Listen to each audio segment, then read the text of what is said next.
1 Corinthians chapter 12 today. Like I said last week, we took a break from the Gospel of John to look at this theme of every Christian has a job. Every Christian. If you're a Christian today, God has especially gifted you and given you talents, spiritual talents, to serve for Him. And there's no such thing today as an unimportant Christian. Do you all believe that? There's no such thing as an unimportant Christian. And it doesn't matter how small the church is, doesn't matter how large the local church is. Every single member of the church is very important, not only to that church, but to God. And has an important part to play in the life of the church. And we began to look at some of these great truths last week. And we saw, first of all, that yes, every single Christian has at least one spiritual gift. Now, you may be here this morning and God has gifted you in multiple ways, like some of the apostles who were gifted in multiple ways and so forth. Every Christian has a gift. We saw that last week. And not only does every Christian have a gift, but they are given to us. That's what a gift is. And God is in control of this. God has given us these things. And these giftings that we have to serve God and to use for His glory, they are a manifestation of the Spirit of God. What I mean is this. If you're saved, you have the Spirit of God within you. And because you have the Spirit of God within you, the Spirit shows His varied grace, His different manifestations of Himself in different ways through us. Not all of us, none of us have all the giftings. There's a reason for that. One of the reasons is this. If all of us had all the giftings, well, we might be tempted to say we don't need anybody. But none of us have all the giftings, therefore we all need each other. And we saw last week that these giftings are not for us to show off with. They're not for us to try to show how powerful God has empowered us. But they are to help one another, to encourage one another, to build each other up in God's faith. Well, this week what I want us to do is to look at one more of these big truths together, but then I want us to look at 4 or 5 of the spiritual gifts that are listed here in 1 Corinthians 12. And my plan, Lord willing, through the next few weeks is to go through every spiritual gift that's listed in the New Testament. There's roughly 20 or so in the New Testament. And we're not going to take one sermon on each. No, we're going to go through them somewhat briefly, some more than others. And I hope that we will get a sense of what these different giftings are. And if we've never thought of this, we can get a sense of, how has God gifted me? What can I do for this local church? What can I do for my fellow Christians who are here? How can I serve one another? Because, like I said last week, there's no such thing as a spectating Christianity. There's no such thing as being a spectator and being a Christian. If we are saved, God has called us to work. All of us have different areas of expertise, if we will. We all have different areas of giftedness, would be the better way of saying that. And all of us have different circumstances in life.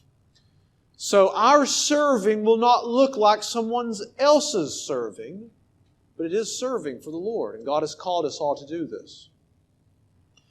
Well, this is the first thing I want us to see. I want us to see one more great truth today.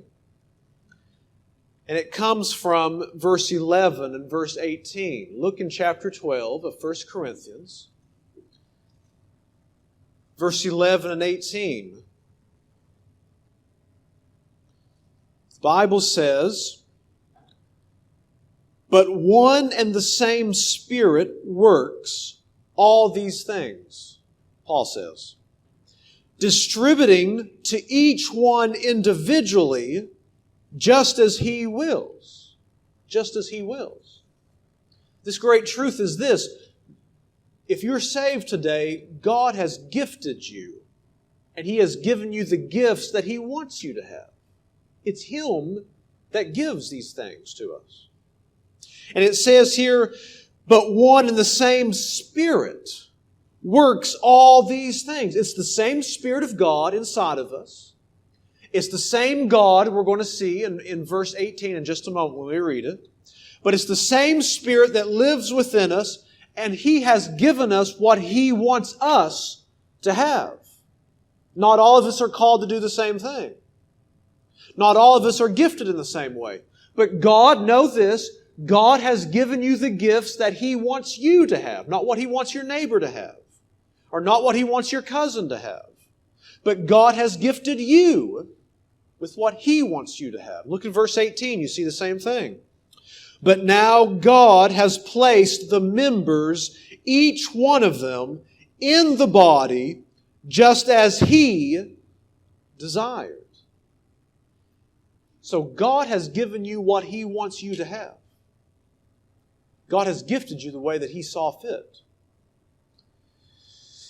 Now it's very interesting here, though, if you'll look at the end of chapter 12, it's very true that God gives us what He wants us to have, but look at what it says in verse 31, the first part. But earnestly desire the greater gifts. You see, God has given you just what He wants you to have, but He tells you also to earnestly desire the greater gifts. And if you turn over to the first verse in chapter 14, the Bible says, pursue love, yet desire earnestly spiritual gifts, but especially that you may prophesy. So God has given you what He wants you to have. But at the very same time, God tells us, I want you to desire greater gifts. I want you to desire even greater things than I've given you. Now, this is not a contradiction. Basically, you can think of it like this. Think of it as a son and his father. The father has given that son what he wants that son to have, and yet that son can ask for other gifts. And if the father chooses, the father can give him these other gifts. And what you have before us is this. The Spirit of God has uniquely gifted you and me for service to God. He is uniquely working in us, building us up. Isn't that exciting to know? And it may be months or it may be years down the road that God's work shows it in our life, why God has done all this in our life. But God is building us up just the way He wants us, and yet we can have more desire for more of God and more of His gifts. And we can ask God, and God can give it to us. There may be some of you here, and you haven't told anybody this, but there's a desire in your heart to preach. And that desire may be just from your flesh. Maybe you just thought about it, but that may be really from God. And God is wanting you to pursue that, to find out, and to seek after that gift. And God may very well give that to you. There may be some of you see a spiritual gift in the Bible, you're reading, and all of a sudden this desire comes up for that. Well, that's the Spirit of God maybe very well working in your heart. Seek, pray for that. Ask God to bless you. Ask God to help you with that. Listen to what the Bible says in 2 Timothy. The Bible says, now in a large house there are not only gold and silver vessels, but also vessels of wood and earthenware, and some to honor and some to dishonor. Listen to what Paul says. Therefore, if anyone cleanses himself from these things, he will be a vessel for honor, sanctified, useful to the master, prepared for every good work. It says if anyone will cleanse himself from these things, God will use that person.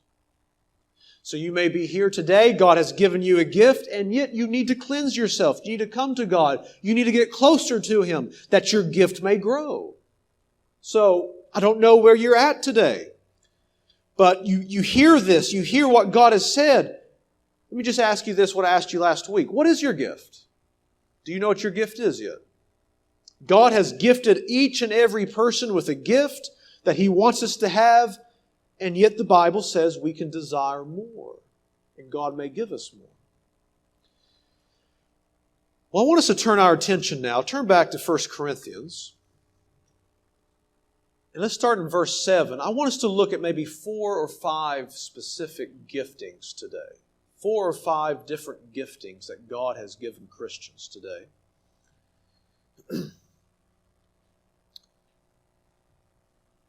Start with me in verse 7. Maybe some of you are gifted in this. Maybe some of you aren't. I don't know for sure. Verse 7.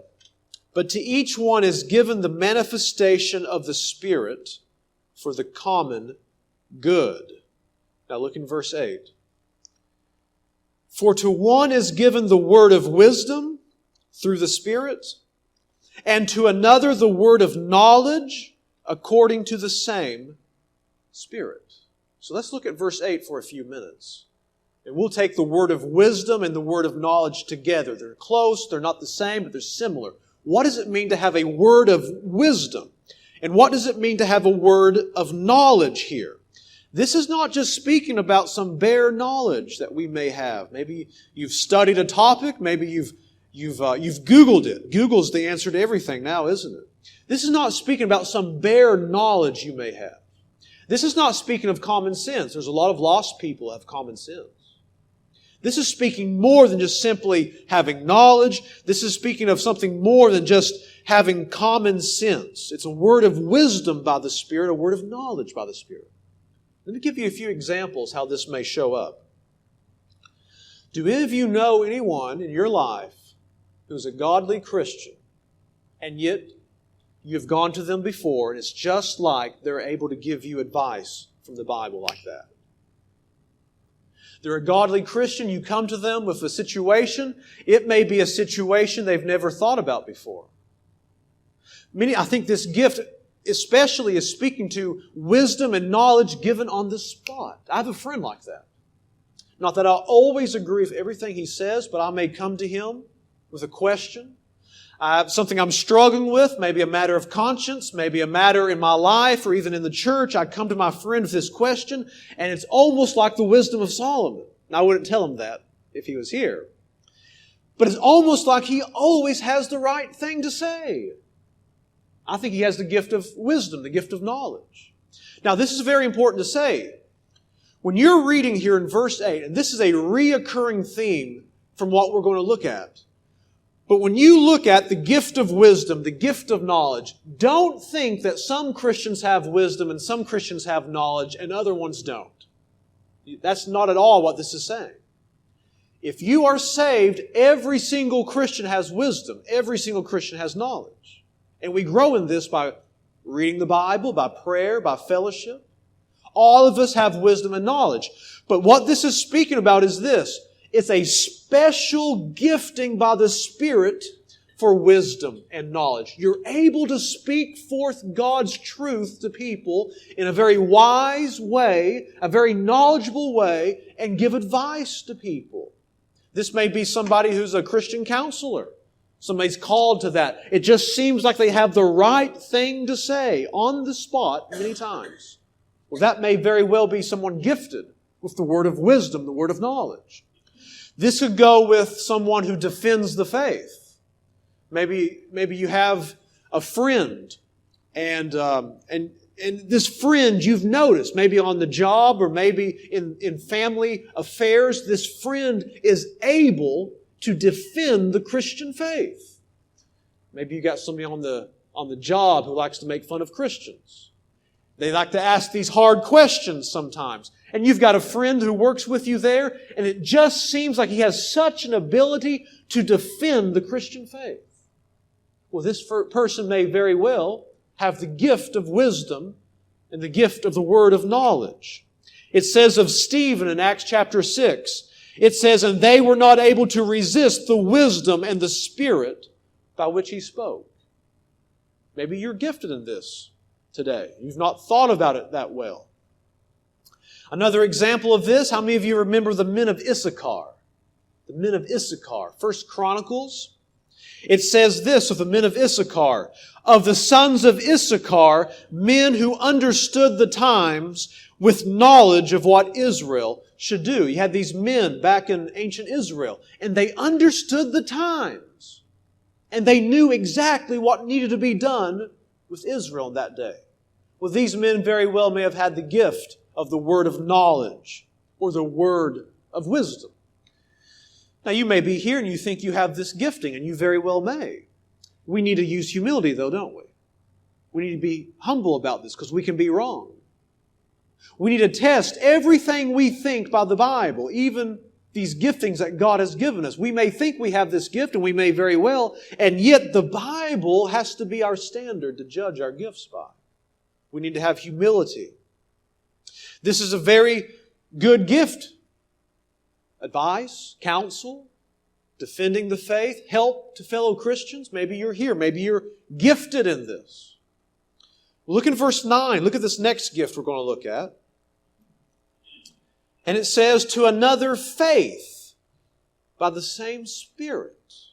Now again, I hasten to say this, and this is going to be a constant reminder. Every Christian has faith. If you're a Christian this morning, you have faith. If you didn't have faith, you couldn't be a Christian. So this is not just simply speaking of faith. This is speaking of a special gifting of faith. Something that's exceptional in your life. Many times this special gifting of faith is not dependent on promises from the Bible. When we have the Bible, we open it up, it doesn't take a special gifting of faith. It takes, and I don't say this in a bad way, it takes normal faith. But it doesn't take a special gifting of faith to believe the Bible. Every Christian ought to do that. This special gifting that God is speaking about in verse 9 is oftentimes a special gifting to believe and trust God for things that He has not promised to us. Let me give you an example of this. Maybe some of you have experienced praying for people who are sick. And maybe you've prayed for dozens of people in your life who were sick, who were not well, and you've never had this experience until God lays it upon your heart to pray for somebody. And as you're praying, you just have a knowing inside your soul, this person will be healed. Well, that very well may be the gift of faith. I'll give you an illustration just because it helps to illustrate from my life. I've prayed for people to be made well before, people who are sick. There's sometimes I don't have liberty to pray for people. I don't know if you've experienced that before. I don't feel like I can pray for some people to get healed because I just don't feel liberty in my spirit. Maybe it's God saying, I don't want you to pray for this person. I don't know. There's times in my life I've prayed for people and I've had no sense whatsoever that God was going to heal them, though I knew God could. But there's one particular time in my life, I suppose something was laid upon my heart and I began to pray for this young man to be healed. And I knew from the very beginning, basically, God was going to heal that person. And that's what happened. God healed that man. He began to get better and better and better and better. Well, that may have very well been the gift of faith. You're praying for something. And you don't have a promise in the Bible. But it's as if the Spirit of God has made you know for a fact that person's going to be healed. That's the gift of faith in our hearts and in our lives. Jesus talked about believing prayer. The Bible says, and Jesus answered and said to them, truly I say to you, if you have faith and do not doubt, you will not only do what was done to the fig tree, but even if you say to this mountain, be taken up and cast into the sea, it will happen. And all things you ask in prayer, believing, you will receive.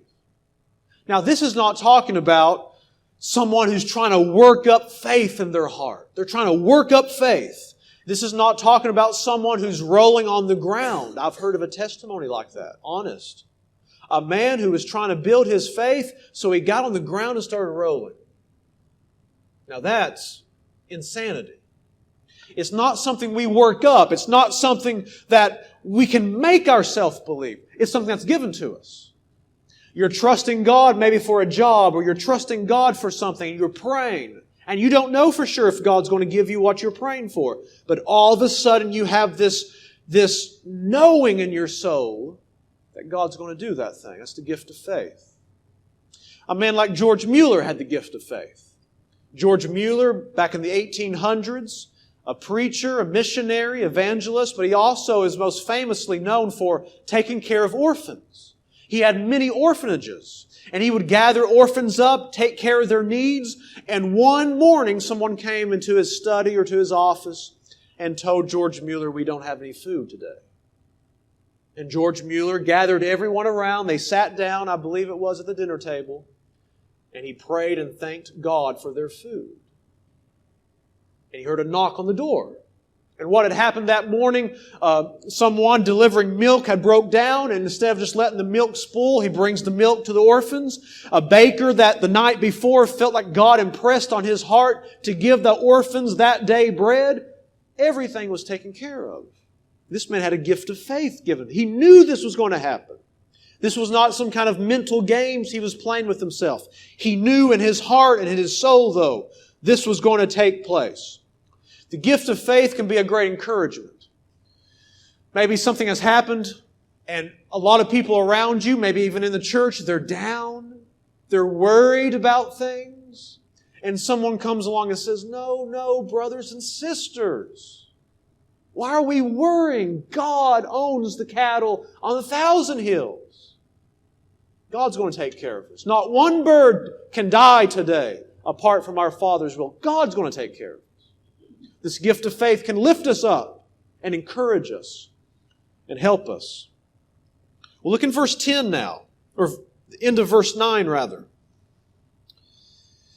To another faith by the same Spirit, and to another gifts of healing by the one Spirit.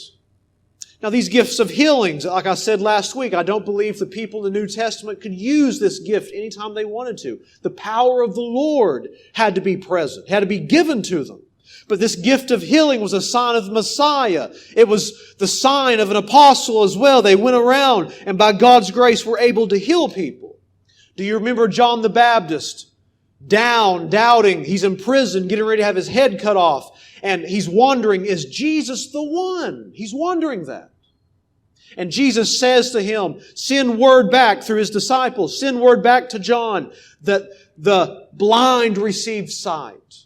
The lame are healed. What is that? It's signs of the Messiah, this gift of healing that we see here. Verse 10, and to another the effecting of miracles. This word miracles there is the word for power. And you see this in the life of Jesus. You see this in the life of His disciples. Jesus turning water into wine. Jesus healing the blind. You see amazing things happening in the book of Acts. Handkerchiefs taken from the Apostle Paul, given to people, and they're healed. This is the mighty, miracle, working power of God. And often this gift of faith, I think, would be connected with the gift of healing and the working of miracles. This gifting of faith to know that God was about to work in our midst. Well, today, the last thing I want to look at today is this next gift in verse 10, and we will spend a little bit more time on this gift. It's the gift of prophecy. The gift of prophecy here. It says, and to another the effecting of miracles, and to another prophecy. Prophecy. Now, what exactly is prophecy in the New Testament?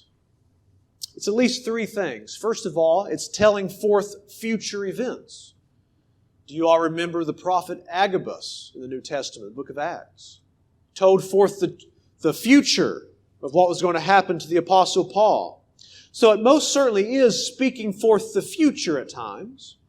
Sometimes in the New Testament, this word prophecy can be speaking about new revelation. You remember in the book of Revelation, chapter 1, verse 3, the prophecy of Jesus Christ. It's from Christ.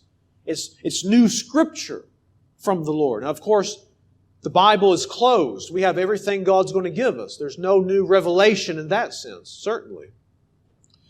But then also, I believe this word prophecy in the New Testament can speak about God's Word being preached. God's Word being preached. Look in chapter 14, verse 3, and I think you see an example of this. 1 Corinthians 14, verse 3, may speak about this. It says in verse 3, But one who prophesies speaks to men. Now, how does he speak to men? What does he speak? It says this: speaks to men for edification. The man who speaks and prophesies builds people up. He speaks forth God's Word. And exhortation. He's speaking. He's rallying the people maybe. He's speaking to the people, maybe even comforting the people. But he's exhorting them. And consolation. He's coming alongside. He's helping them. He's speaking. And this speaks to what preaching is. Let me give you an example of this. Maybe the preacher has prepared a message and he's preaching the message and he's going through maybe his notes, roughly what he wrote down and what he was led through looking at the Scripture to write down and trying to explain God's Word. And all of a sudden, as he's preaching, a fresh thought comes to his mind, a thought he's never thought before. A thought that he's never, in his study that week, had not written down. And this thought comes to him with great power, and he speaks forth that, and it helps people very much. That, as others have said, can very well be this gift of prophecy. He's not telling the future. He's not giving more revelation. But he's preaching or he's teaching, and a new thought grips his heart that he hasn't prepared, and he speaks forth God's Word. You see, these gifts, I think, very often at least, can be given on the spot. They're not something that's planned. We don't plan to have the gift of faith. It's given to us. We don't plan to have the word of wisdom or the word of knowledge. They're given to us. And when someone is speaking forth God's Word powerfully, he can plan and prepare all he wants, but it must be the Spirit that gives life to the very words that He gives. And if you look again in chapter 14, verse 1, this is a gift we are to earnestly desire and to want. Pursue love, yet desire earnestly spiritual gifts, but especially that you may prophesy. You may see this gift used in witnessing. You've studied about evangelism. You've read books maybe. We looked at evangelism for, I think, 8 weeks on Sunday nights last year. And you've thought about it, you've witnessed before, you go to this person, but all of a sudden it seems like just the right words come powerfully into your heart, and you speak those words to that person, and it leads to them being saved. This may very well be the gift of prophecy that you're experiencing at that moment in time as you speak or as you preach, as you teach. So these gifts we've looked at, especially the ones for edification, more so for edification, the word of wisdom, the word of knowledge, faith, and prophecy. These giftings should not seem odd to us. That's what I fear that these giftings of God seem odd to Christians today. The gift of faith, prophecy, a word of knowledge, a word of wisdom. And yet these are the giftings that God gives to His church, to build up His church. And I wonder today, are any of you gifted in these things? Are you gifted in giving wisdom? Again, every Christian has wisdom, every Christian has faith, every Christian has knowledge, every Christian is supposed to speak for God. Everyone is. But are you maybe especially gifted of these things? Do you have this gift of the word of knowledge, the word of faith, the word of wisdom? Do you have this faith? Do you have prophecy? You can speak forth God's word powerfully at times. Do you have these giftings in your heart? Well, friends, we need to use them, don't we? You have this gifting to speak forth God's word. Now, that doesn't mean you're eloquent. That doesn't mean you're polished or anything. But you can speak God's word and affect men's hearts. Well, friends, we need to be using that, don't we? We need to be witnessing. We need to be speaking. You have this gift of faith sometimes. You need to be encouraging one another. You have this gift of wisdom, the word of knowledge. You see someone struggling. Well, not that we need to spill our guts every time we see someone, but it might just be that we can humbly come to that person and offer a word of advice to that person. You know what? There's always a balance. There's some people who always want to give you their advice, and you may not want it. But then you have over here people who can really help, and yet they never do that. We need a good balance, don't we? We need to be able to see someone in need and know because we belong to this church, we love one another and we're growing together, and that we can share our thoughts with one another in private with each other. And that we're not going to be offended just because someone wants to help us. Raise your hand if you need help. We all need help, don't we? I need help. We all need help. So it can be a good thing in humility to share advice, to share help with one another. And you know what we need to do?